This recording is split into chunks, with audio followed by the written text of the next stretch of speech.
The Mixed Mornings and More podcast with Steph and Shawn. Now available daily. Good morning, world. Good morning. Happy Thursday. There we go. May 12th. I'm on the track. 2022. It's 5:34. And we might get our first thunderstorm of the day today, Steph. Okay, I've been hearing about this chance of thunderstorm for, 5, 6, 7 days now? I think so. And I think last week we had a chance of a thunderstorm on one of the days, and it never came to fruition. So today could maybe be the day. Do you think that as they say there might be a thunderstorm and then there isn't, and when the thunderstorm finally arrives, it's the intensity of all the thunderstorms that might have happened?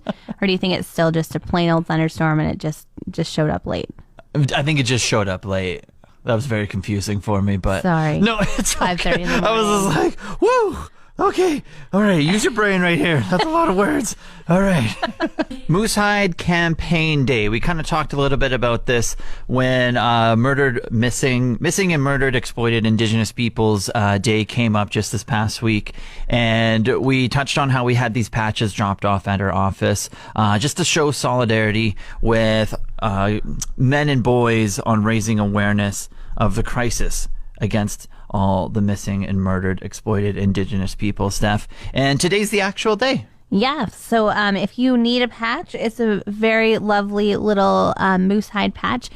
Somebody dropped off a whole stack of them for us, so you can stop by the station and grab some, and I'm sure there's a lot of other pickup points around the city. Yeah, and today's just the campaign day for them. I believe it started out over on the island where it originated around 11 years ago, and it was just a small gathering of just a couple men and boys, and they just wanted to stand in solidarity with everything that was going on. And it's now become a national ceremony, and they invite all Canadians. It doesn't just have to be men, boys, anything of that nature. It can be all Canadians, and just join together to end violence against all women. So I've been trying to do this 10K in May contest program that my girlfriend put me on. 10,000 steps. I was just about to say, Shawn, you better clarify. If you try and make it sound like you're walking 10,000 kilometers a day. I got out before you got me, kind of. You already outed me, but that's okay. I almost got there.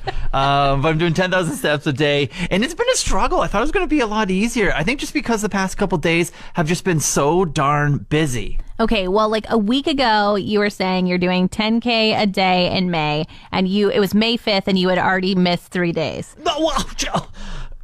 Well, yeah, okay, yeah, okay. But I had clauses because I worked out clauses in my contract. Well, there's no contract, but like if there was a contract with my girlfriend saying like if it snows, I get the day off. And it snowed like 2 or 3 of the days. Yeah, but like it doesn't mean that you can't put a scarf on and go outside. Like it's not like it was snowing in -30. Well, if we look at my fake contract in the clause, it says snow days, okay? Okay, so then... And if you felt lazy, you didn't have to go out. I remember that part too, right? No, that was just me being really bad. That was me being really bad. But yesterday, it warmed up to like 14. I just needed the warm weather because it like fuels me. Oh. I was gearing. So I was working till like 2 or 3 yesterday. I had to cover a lot of news things. And then I went over and got a double Big Mac and a junior chicken. Happy McHappy Day. Calories don't count. That's right. Thank you. And then I had a nap, and then I woke up around like 4:30. And then usually if that happens, if I wake up around 4:30 or 5, I'm just like, oh, hockey's starting. Gotta watch that. Can't go on my 10K a day in May. Absolutely not. But the sun was beaming through the window, and I was just like, I feel like I could conquer the world.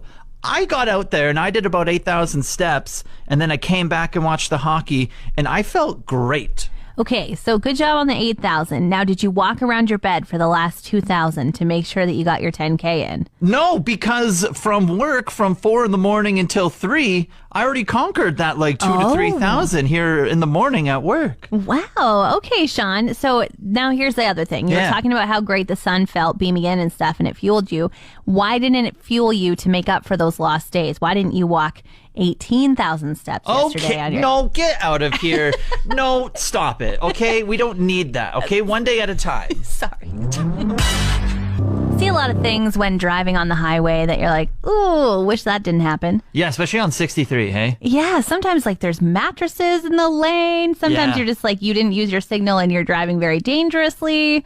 the other night driving along, and somebody was in a pickup truck, and then they had a full ladder extended, and they put it like at the back of the box, so it was coming up over top of the cab of the truck, as if it was like a fire truck ladder. Oh, yeah. It was so tall. Please tell me it was strapped in. It seemed to be strapped somewhere because it wasn't flipping backwards, but it didn't look like I wanted to drive behind it, beside it, anywhere near it. Yeah, I wouldn't hold it against any of the drivers here, some of them, to not strap it in, and they were just seeing what happens. So they're driving down the hill, and all I can see is like the overpass coming up. I'm like, they've got to go underneath that. That thing's already banged up enough as it is. Exactly. And so my husband's driving, and we're both chatting about it, and I was like, stay back. Like, I don't want to get hit with this ladder. Or then I was like, or we'll just watch it in the rearview mirror. Go forward. Like, let's get away from this carnage. They fit underneath it, and then came along the next overpass that they had to go under, and I was like, oh my gosh, this is the one that's really been banged up. They also managed to get underneath it, but it didn't seem like they were sweating. They were just, there was no brakes, there was no like, oh my gosh, I hope we fit under here, maybe we should slow down. Yeah, just slow cruising through it all. It was just happening. Yeah, anxiety for everyone else but them. But hey, you survived, you lived to tell the tale, and then now maybe you can write the next Final Destination movie. You know, profit off the situation. Yeah.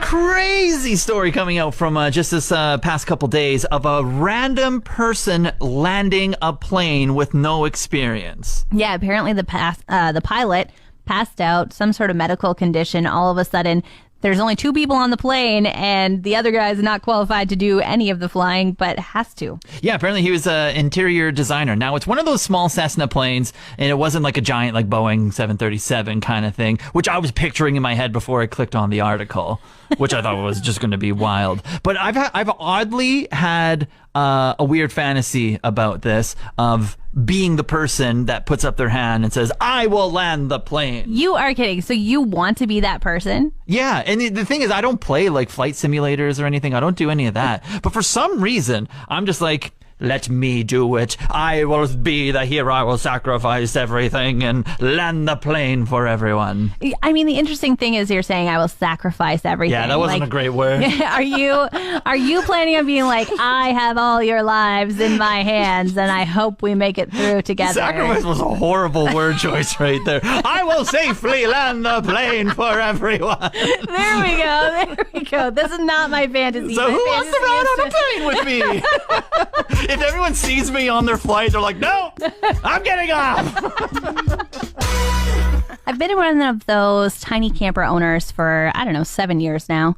It's just like 10 feet long. It has enough room in it for a bed, little kitchen, and a bench. That's it. All you need. Yeah. And it lives in my backyard, and it comes camping with me. And we took the cover off it yesterday. Yeah. And we pulled it off.